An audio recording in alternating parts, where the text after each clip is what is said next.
Hello everyone and welcome back to my channel. Thank you so much for joining me. Thank you so much for being here. And ultimately, thank you so much for gracing your presence here on my channel. I truly appreciate you stopping by. So, as you can see by the title, we're going to spill a little tea today, okay? And this topic may be sensitive to some, maybe all, or maybe none at all. Maybe we do have strong skin in this world and not as much influential topics offends us as much. So what am I basically chatting about? Well, first, before we even get any further, if you could please just go ahead and hit that subscribe button just so you can see more of my videos. Hit that like button if you like this type of content. And without further ado, let's just go ahead and get started. Okay, so HBCUs and the tea that it brings. Okay, so what does it mean to be at a historically black college? For me, it means a lot. It means, you know, it has value, it has shaping our community, it has influential properties. It's about togetherness, it's about standing for something, it's about creating, you know, and having that mentality to broaden a spectrum of students that could potentially do something great in the near future.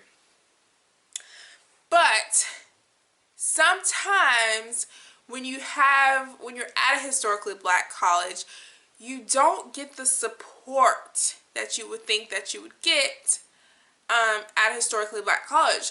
Now, I'm not saying that this is for all HBCUs, and I'm not even gonna point out or what is the word I'm looking for? I'm not gonna push out my HBCU in particular, just because I love my school, even with all its flaws. So I don't necessarily want to drag it under the bus, because I don't believe, you know, every school has its flaws, so I don't believe it deserves that respect, that disrespect, I should say. So again, what does it mean? Why is it so hard for us as a black community to support one another or to uplift one another in a time of disarray or having a disoriented feeling that goes throughout our body and our mind and our spirit and, you know, whatever else we come with? To me, it's very offensive to be at a historically black college and you have organizations that are here to influence. The intention is to positively influence another student to do greater things, but the outcome, the perspective, the execution sometimes is not always properly taken about in the right way. By that I mean you have these different organizations on campus where, like I said, they're willing to promote the positivity, but when they put together an event or they put together these outreach programs or just these programs in general, they're a bit messy, to say the least. And by messy, I don't necessarily mean drama. I'm talking about basically it being all over the place and not having any organization, any structure, or any concrete foundation to where someone from another school or an outsider or even a student, you know, for that it's meant for, can believe and see forth that project to be true and to be very positive in its influence. A lot of times we have and one thing my professor mentioned to me the other day when this topic came up is we lack leadership in our community. And it's very true. When you don't have the correct leadership in place, or you don't have the right planning, the research that's done to make a great execution, then you lack certain aspects when it comes to presenting the project to a mass audience. And it's very sad, it's very conflicting, and it's just downright, to me, unfinished to even describe what I'm feeling, because it's like you're supposed to stand for something, especially when you're an organization that stems from a large, very popular group or organization in itself. You know, when you're stemming from, or you're a branch of something else, or, you know, it's like you're supposed to be, just the power that it presents is supposed to be like just on a grand scale. And again, this is not to talk bad about HBCUs, but it is to present sometimes the reality that is given to us as a Black community and as a community in general. And sometimes it's upsetting, because it's like, you know, we don't even, back then, to be at a historically Black college meant everything. People were breaking down doors. People were mothers and fathers were sacrificing, you know, financial statements and financial security just for their child to go to a historically Black college. And even sometimes the students themselves made sacrifices just to be there.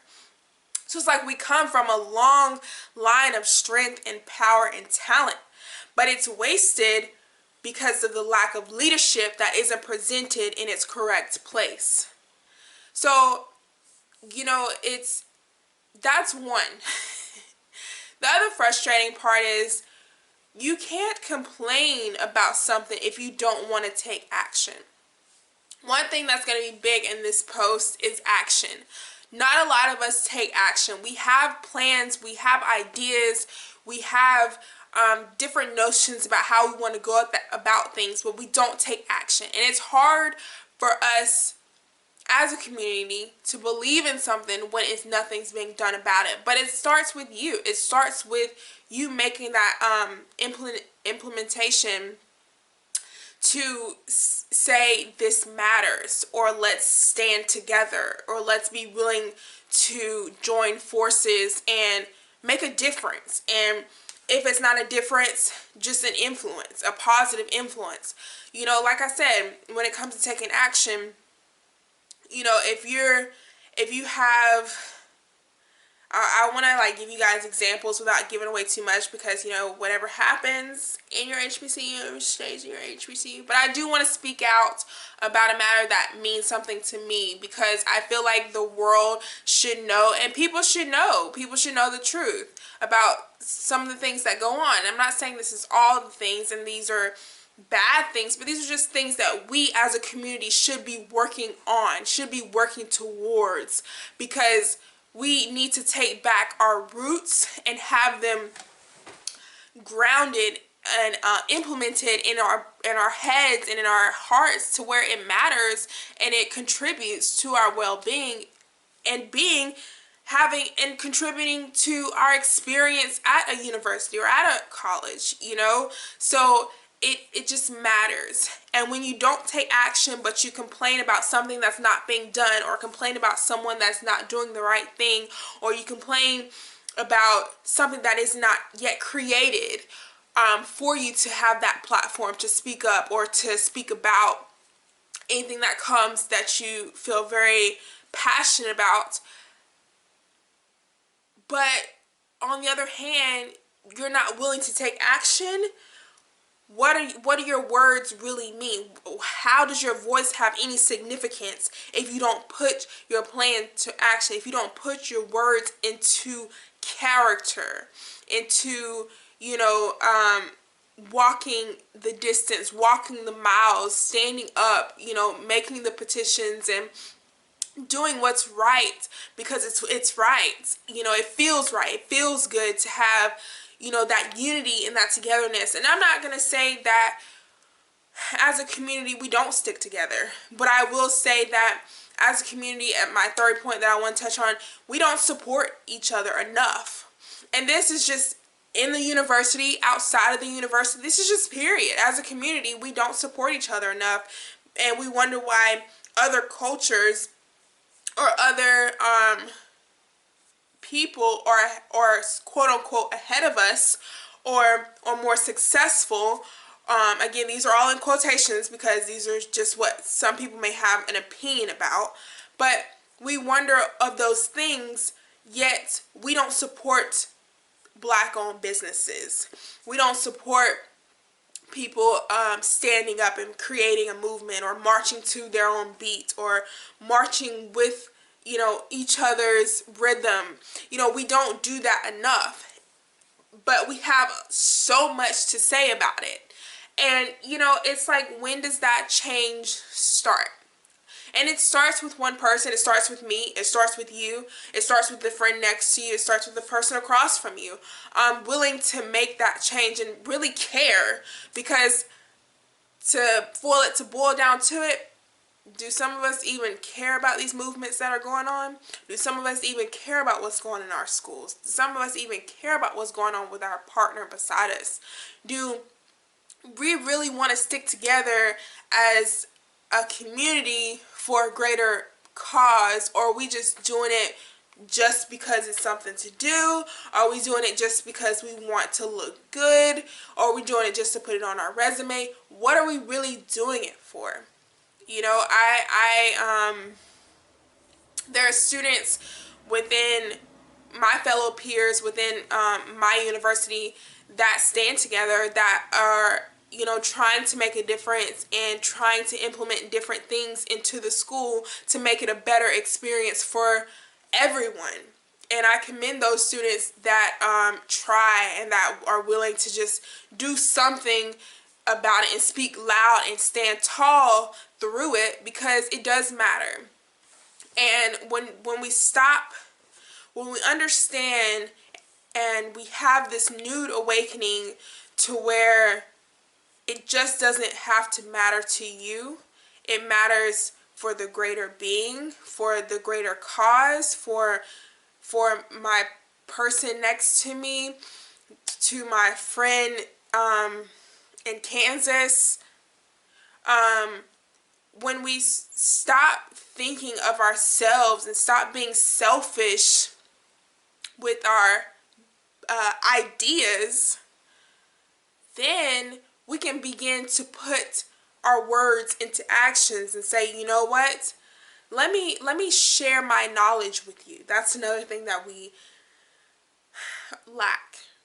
And I say this message to help start a conversation with you and your peer, or you and your boyfriend or your girlfriend or your mother or your teacher, your professor, the dean, maybe even the leader of an organization. I say this to start a conversation to help someone want to make unity happen. Because we can stand alone in our own beliefs, but when we stand together, we're a force to be reckoned with. And that's what we need more of: unity, togetherness, community. Defining what those influences are to us, not just to me, because I'm just the speck in the universe. But a bunch of little specks in the universe creates a planet, creates a culture, creates an organization, creates leadership, and ultimately it creates a foundation. But it starts with having that conversation, and after that conversation, it starts with building character. You know, building those thoughts, those positive thoughts, you know, because you just can't go from here to here, A to Z. You got to go through the steps. You got to go through the motions, and you got to be consistent about it. Because just because you get knocked down one time, or just because you get told, no, this organization's not going to work, we can't create it, no, this person does not want me to go forth with graduation because of such and such reason. This person is not willing to do this for me because they don't believe in what I see. It it's a steps in a process, but it takes repetition, it takes consistency in order to make something happen. And one thing that is going to be hard to understand is you cannot argue with a fool. Because to get someone else like that to see your vision is hard to come by. It's almost impossible, because all they're going to be thinking of is this box that they're stuck in and that they don't want to move out of. Meanwhile, you're in front of the box trying to break it down, but you forget that it's brick. Because sometimes that's how a person's thought works. It's brick-like thoughts that are hard to break down because they stem from a rooted area. They stem from practices and different foundations and different influences, whether it's from their parents or generations before them, or even influential people. So it starts somewhere, but it starts within your community, within your university. And I want to extend this to not just say it's the university. It's a community it's a collection of things that need to be worked on, need to be handled. And this is my last touching, and I will let you guys go. But when you start an organization as a Black woman, take it seriously. Really have that professional touch to it. Because when you have such a powerful organization, whether it's big or small, when it's powerful and it's a force to be reckoned with, but then you compile it with a bunch of MESS, okay? When you compile it with a bunch of nonsense, people stop believing. And then you have a whole bunch of zombies walking around campus believing that nothing good can come of an HBCU because we are so stuck in the ghetto. I know I hit a few points there. I know I touched a few lives just a minute. But we're stuck. Okay? And I'm not going to define that word because it can mean various things, but to shorten it, nonsense. It just has such a negative connotation to it because of how we created it to be. We created it to where people don't want to believe in our intuition, don't want to believe in our foundations, in our plans.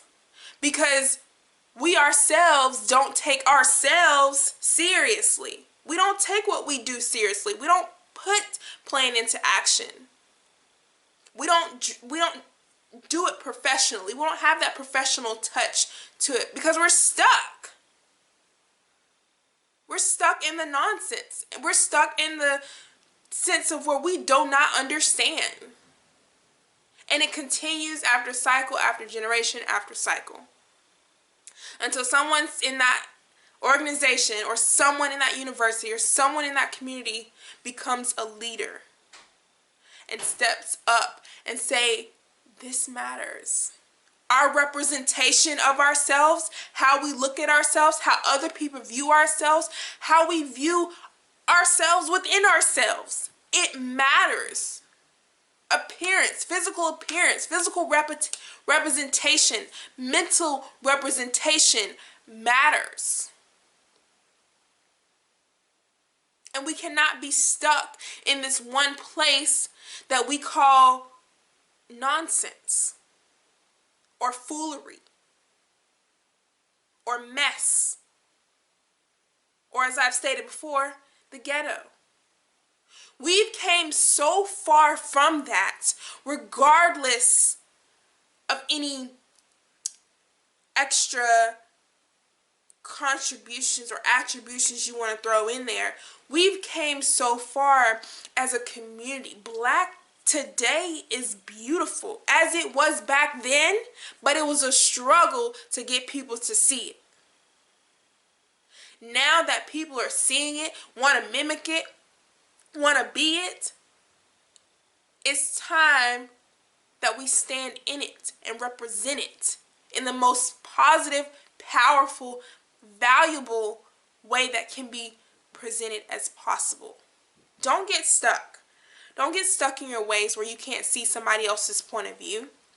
Don't get stuck in the nonsense to where you can't see that you're greater than what you think you are. That you're stronger than how you present yourself. That your color defines the roots that were being built to create such a unity or such unisons. It means something. Take back your representation of what black is. Take back your representation of what a healthy mentality is. What a strong ambiance is. What a good, great GOAT leader is. Take it back. Digest it. Think about it. Plan it. Plan it out. And then take action. And you tell me what difference that makes in a historically black college. Alright guys, thank you so much for tuning in.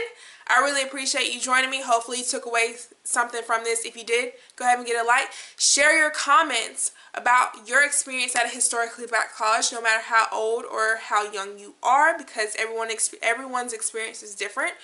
Whether you think it's a great experience, whether you feel like, there are things that need to be worked on, or how you feel as a community, what things we lack, because again, this is a public platform, so you never know who's watching, you never know who's reading your comments, and it could really make a difference in someone else's life just by sharing your experience.